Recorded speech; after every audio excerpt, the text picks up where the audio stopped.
Andrew's Physical Therapy at Blaine and Strawberry Plains. That's where I've gone to rehab my knee, shoulder, and elbow when rubbing a little dirt on it ain't good enough. This is part two of our conversation on Rewind with Jimmy Hyams with Heath Shuler. Heath, we had talked about in part one toward the end about your college career. You had a great career at Tennessee, and one of the offenses you had, you averaged over 200 yards passing, over 200 yards rushing. That's about as balanced as you can get. You remember that offense being very efficient, don't you? The great part is we had great receivers, great running backs, but the most important part of that is we had I think one of the best offensive lines ever to play at Tennessee. Having that as kind of the nucleus of our team on the offensive line, offensively, it truly, I love to see a balanced offense. I love to see the opportunity to be able to run when necessary. And so, we could make the short yardage stuff, or we could, go five wides. How would you like running the offense, the up-tempo offense that Josh Heupel has? It's kind of the point guard, the fast break. You're making the really quick decisions. The 2-minute drills are always the things that I enjoyed most, whether, high school, college, or the NFL. You're out there on the field, you're in the moment, and, the faster you can go, the better I felt that I played. With the ability to be able to run the ball. But even my second year in college, David kind of held me back from running. He's like, hey, let's be smart. Let's be smart. My sophomore year, he didn't care. He's like, you want to run over a defensive back, run over a linebacker, have at it. But by the time my junior year came around, we were a lot more intentional about protecting ourselves and then being able to get down, get out of bounds. So that 1993 season, your only loss during the regular season was to Florida. Yeah. You tied Alabama 17-17. You outplayed them, but David Palmer had that 2-point conversion late. But you go on to be the runner-up in the Heisman Trophy. Did you ever dream that might happen for you? But the team aspect of football was always so important. And so, watching, I always told my parents, I told them when I was in fifth grade, I told my parents I'd play in the NFL. In the fifth grade? In the fifth grade, we had a class, in health class, and you had to set your goals for life. And so, part of it was to go share it with your parents and, give the things that you needed to do in order to obtain those goals, right? So the goal was one thing, but obtaining the goals by 10 other items that you needed to do. And so I told my parents in the fifth grade that I'd play in the NFL. So did you give them a position? I'm going to be a running back, quarterback, or offensive lineman? Oh, come on. Which one? Tailback. Earl Campbell, I was wearing 34, So that year you run up in the Heisman Trophy, you go play in a bowl game against Penn State. Yep. And then you announce that you're going to go to the NFL. Hardest decision I ever made in my life. Yeah. Partly because I had every reason to stay. My brother was there, our team, everything. Even to the point my girlfriend, my wife today, I only got to spend, one semester together in college. One semester with my brother in college. I never got to throw him a touchdown pass. Now, Jerry threw him several touchdown passes. So I never got. Jerry did. Who is still Benji's favorite quarterback. Benji will always tell you that. Yeah. Through that process, I had every reason I wanted to stay. I truly wanted to stay. But in order for, to pay it was over $20,000 for the Lloyd of London health, the body insurance to protect the financial loss if I didn't turn pro. My parents were going to have to put a second mortgage on their house. Wow. And I just, that was nothing at that point in time in life that I wanted to kind of blame my parents that, they didn't have the finances to be able to, pay the insurance policy to be able to do that. And I'd never asked them, which they would have done, but I never wanted to put my parents in that situation, to go do that. It already sacrifices so much for my brother and I, that's the last thing I wanted to do. And probably the other thing is, the new two franchises at that time, Carolina Panthers and Jacksonville Jaguars, were coming onto the scene, and the rules were such they didn't know how they were going to be selected. If you'd kind of known earlier how they was going to be able to, utilize and get good players from other teams, it may have been a different story, because they coming out of the new franchises that came in, both Carolina Panthers and the Jacksonville Jaguars played exceptionally well, unlike what had been with the New Orleans Saints and Tampa Bay Buccaneers, where they took, decades to get where they could play well. So I think the two of those, but it really came down. I didn't want to leave though. I really didn't want to leave. I mean, it was a kind of bittersweet to get drafted, but I really wanted to. I think we could have won the national championship that year. Nobody really blamed you, as I recall, other than some outlying fans. But I think people understood your decision. Yeah, I mean, it was it was a childhood dream. That's what I wanted. I mean, and it was right there. All I had to do was say yes.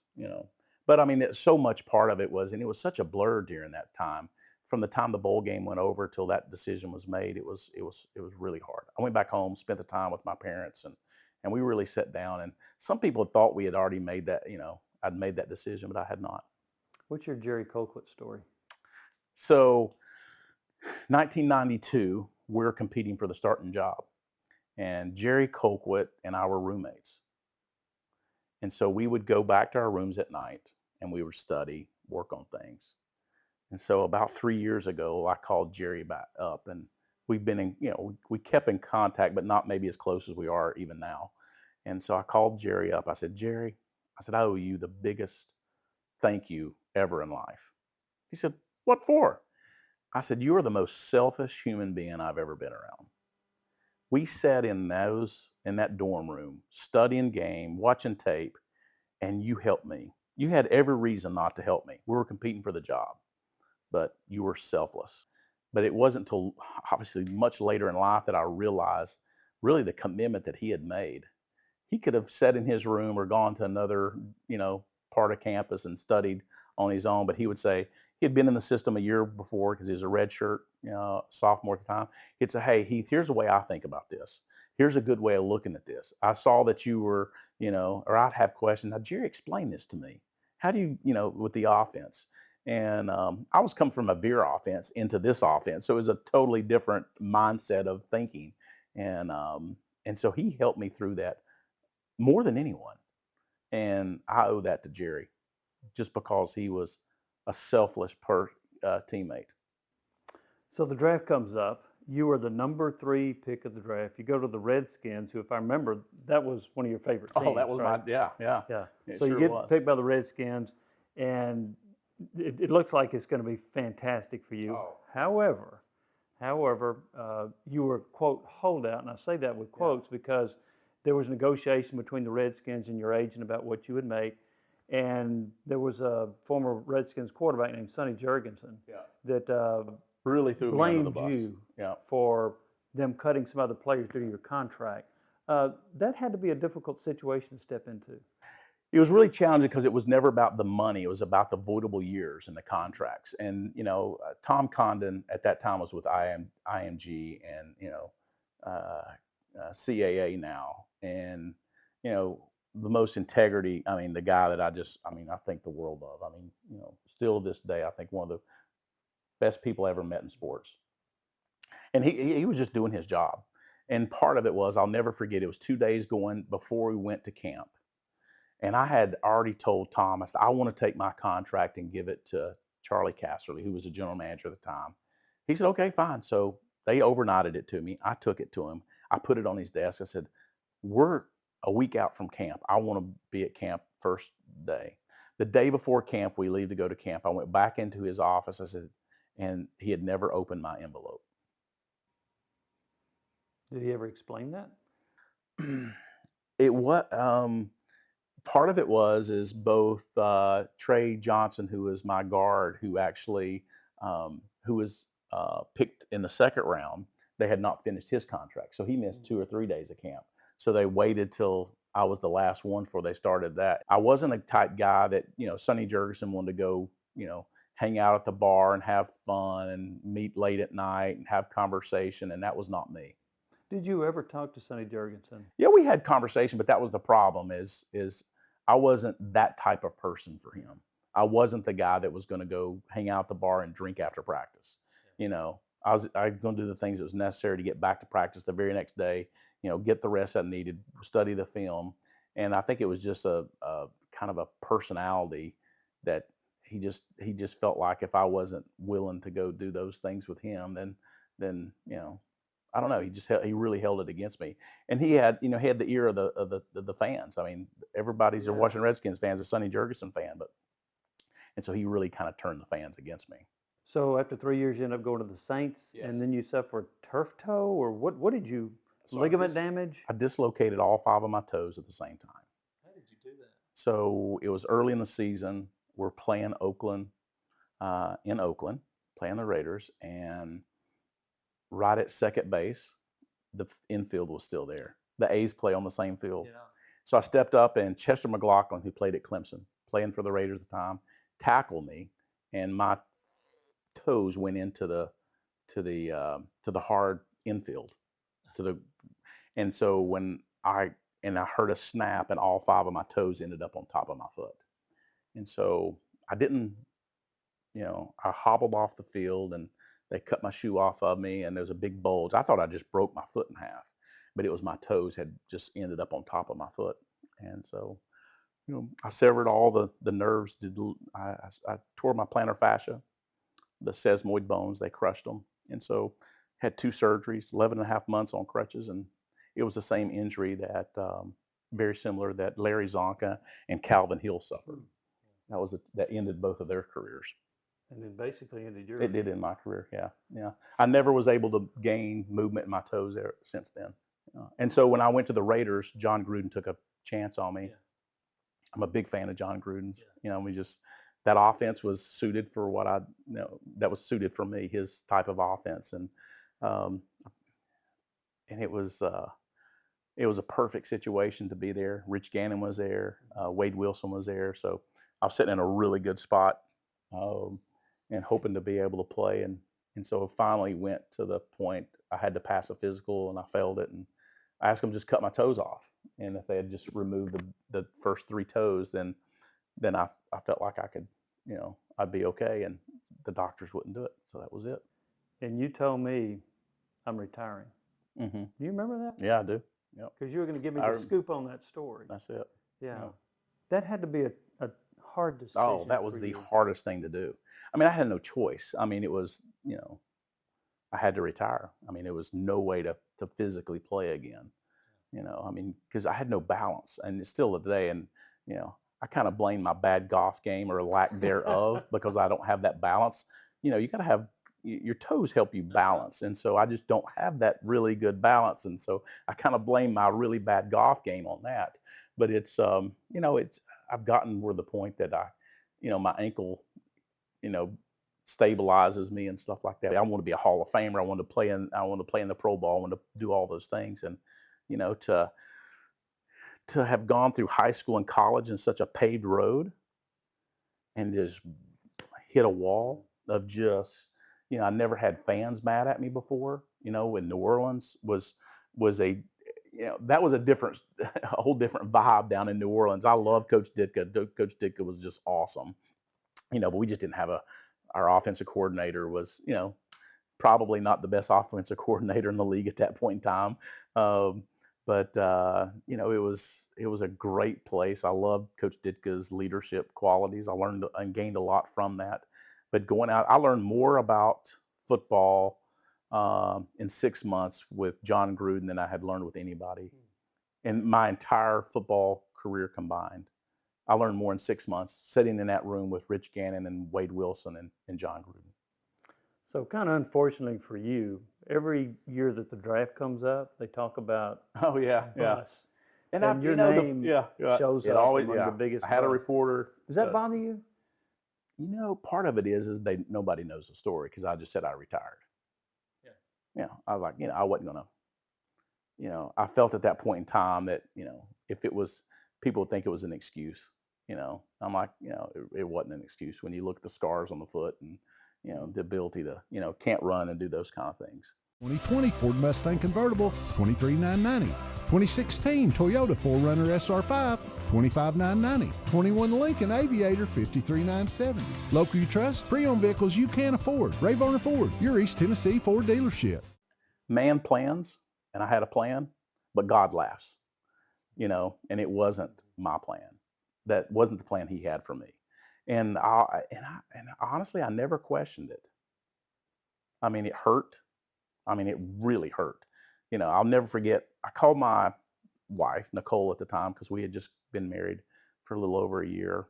And so I talked to her, and then I called my parents and called my brother, and then I called David and Philip. I called both of them and said, hey, it's over. You know, I can't play anymore, you know. But I can still remember sitting in the room when my physician, Hodges Davis, was on the phone, and we had the other doctors in the room with Coach Gruden. And the great thing is, the most awesome thing about it is that day he offered me to stay on as a coach. You know, and Were you so tempted Gary to- Stevens was our quarterback coach, and he was going to retire at the end of that year. And he said, "Stay on. I want you to be my quarterback coach." But you said no? You know, I felt like I had to remove myself from the game in order to be able to mentally overcome the game.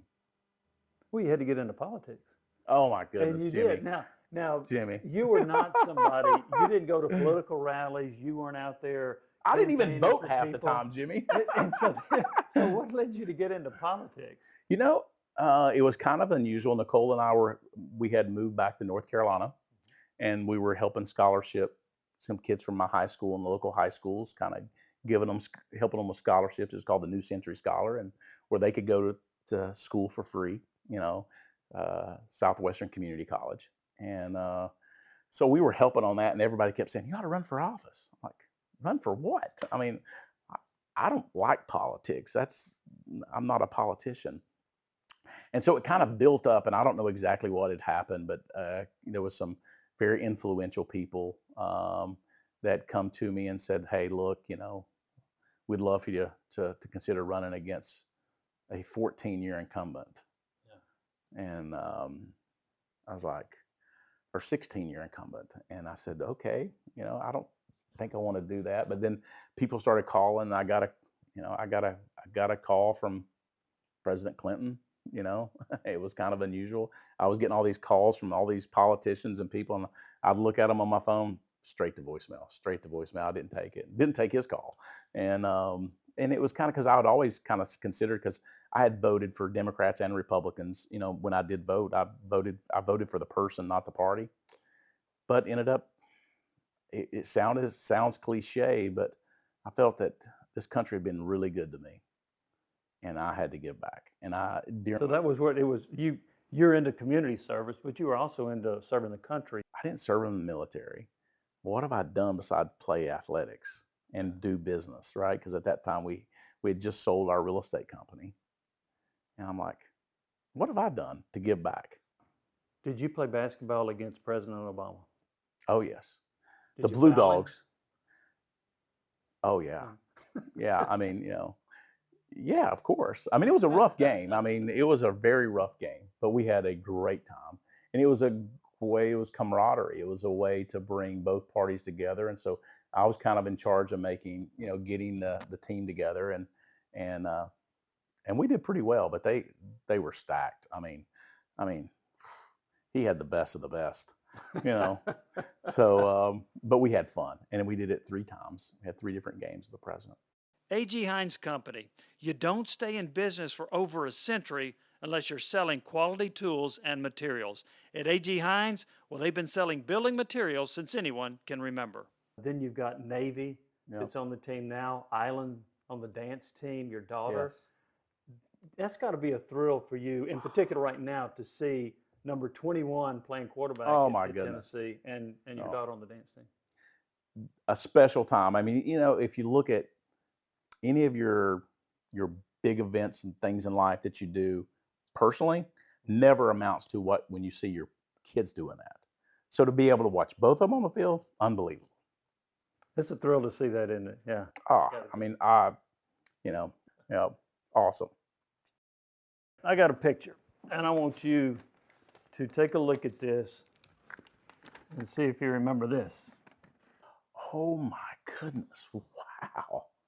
That's a picture that you signed to Bobby Denton, I do remember that. public address announcer at Tennessee for like 48 years. Oh, I loved Bobby. Tell me about your relationship with him. So it was kind of funny when I was first getting recruited. he actually called my Aunt Avis and said, "How do we get him over here?" So he called my Aunt Avis and said, how do we get him over here? So she tells the story extremely well about, I guess Coach Majors and Bobby Denton were at Bobby's house there on Cherokee Boulevard, and I'm sure they was probably having a cocktail at that. I would imagine.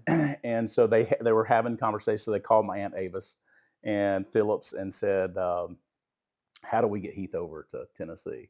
And so it was kind of funny because then we got a call from her and said, I think they really want you to come over in Tennessee, and actually called her brother Calvin, my Uncle Calvin, and he called my dad, and I guess that's how it started. So it was almost like a little bit of a connection, but the best connection is living in Bryson City. Guess what radio station you get? WIVK. Yeah. And that was our radio station. So you'd always listen to it. So in high school, the only game that we could ever hear on the radio was Tennessee. And so my dad was a firm believer, even after a hard-fought high school football game on Friday night, that you didn't lay in bed.